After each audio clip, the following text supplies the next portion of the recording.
What's going on YouTube? I just wanted to make a video talking a little bit about how you can change the values of the y and the x-axis in Excel. When you have a graph like this line graph, this can be extremely important because sometimes you have data and you want to show, like in the line graph for example, that there is a large difference between the data points, but the data points start at a number that's just like much higher or lower than 0. That makes it to where your data appears to be more or less like a straight line. To alter the y values of the y-axis, the first thing you need to do is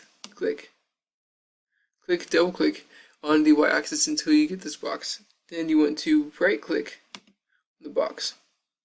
Go down here where it says Format Axis. You want to see where it says not text options, you're going to want to be in axis options. And you're going to want to be in the right portion where you see these little green bars right here. That's where you're going to want to be. And you're going to want to go so here's some different options, right? Where you can, some different options and different things that you can change under axis options. You're going to want to go to the main axis options where you see bounds is where you can adjust the values of the y-axis. So here you can see it right now goes from 0 to 14,000. Or here you can change it to be 8,000. And there's no save button, so I change it to 8,000. You have to click out of it. Once you click out of it, it will adjust. Here you can see the drastic changes in the different points of my data. So with that being said, though, it is a little bit trickier to change the values of the horizontal or x-axis, because as you can see when you go to axis options, there really is an option to change the bounds. So to do this, the first thing that if possible, I would decrease the amount of data points. The first thing I would try if possible is just decrease the amount of data points that you have, because that will automatically reduce the amount of values that are shown on the x-axis where you see. Yeah, I can reduce this chunk, and it automatically just becomes a little bit shorter. And I know what you're thinking is that yes, there is still this white space. The reason why is because when I click on the line, the line still includes this white space. I just deleted the values, so to get rid of the white space, I have to get it to where there's actually points.